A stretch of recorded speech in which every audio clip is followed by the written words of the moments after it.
ஒரு வாரத்துக்குள்ள என்ன எப்படி மாறிச்சுன்னு எங்களுக்கே அதிசயமா இருக்கு. அவங்க அப்பா தள்ளி விட்டாரு.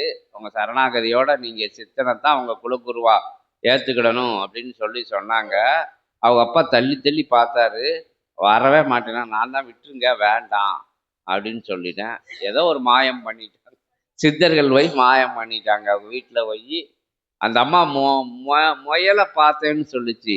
சாமி, முயல் எங்கள் வீட்டுக்கு பக்கத்தில் வந்து விளையாண்டுக்கிட்டு இருந்தது அப்படின்னு சொன்னேன். இதுல எல்லாம் ஒரு விஷயம் கிடையாது. ஏதோ நல்ல விஷயங்கள் நடக்க போகுது. ஏன்னா முயல் வந்து எவ்வளோ ஒரு ஆபத்தான காட்டிலையும் போய் அது மகிழ்ச்சியாக அது புல் மேயுது, அந்த பனியில் விளையாடுது. ஏன்னா அங்கிட்டு எங்கிட்டு எது இருக்குன்னு தெரியாது அதுக்கு. ஆனால் அப்படி இதில் அது மகிழ்ச்சியாக இருக்குது. அந்த விஷயங்கள் சைக்காலஜிக்கலாக நான் உங்களுக்கு சொன்னேன். அது மகிழ்ச்சியான பிராணியை பார்த்துருக்கேன். அதுக்கு உயிர் எப்பவும் எங்கே பார்த்தாலும் அதை சாப்பிடணும்னு ஒரு பிராணி அலையில் அப்பவும் அதோட அந்த அந்த துடிப்பு, அந்த இளம் தளிரை சாப்பிட்றது, அந்த பனி புல்லனை தண்ணி குடிக்காதுன்னு சொல்லுவாங்க மயில். அது எந்த அளவுக்கு உண்மைன்னு தெரியல. பனி நீரை சாப்பிடுவாங்க. ஆனால் பனி இல்லாத காலங்களில் என்ன செய்யணும்னு தெரியாது. அது அந்த ஒரு இயற்கையோட ஒரு அற்புதமான படைப்பு, துள்ளி கூட்டாத படைப்புன்னு அவன்கிட்ட அந்த மாட்ட விளக்கம் சொன்னேன். ஆன்மீக காரணங்கள் என்ன இருக்குன்னு அகத்தியருக்கு தான் தெரியும். உங்கள் வாழ்க்கையில மகிழ்ச்சி, சந்தோஷம் வரப்போகுதுங்கிறது மட்டும் தெரியுதுன்னு சொன்னேன். அது அவங்க வீட்டில் அப்படியே வர ஆரம்பிக்கும்.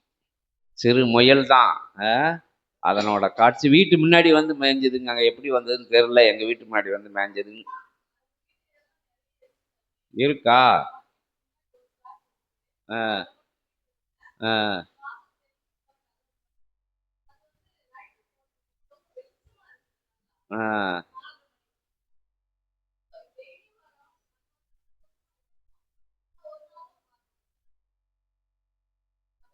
சரி, அது அது ஏதோ நான் உங்களுக்கு பாசிட்டிவாக இருக்கட்டும் அப்படிங்கிற விஷயத்த சொன்னேன். அது உண்மையிலே பாசிட்டிவான விஷயங்கள் நடக்க ஆரம்பிச்சிரு. நடனம்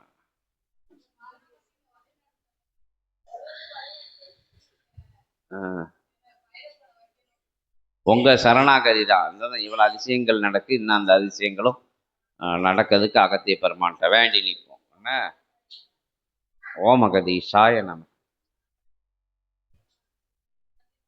சரி. ஓமகதீஷாய நமக.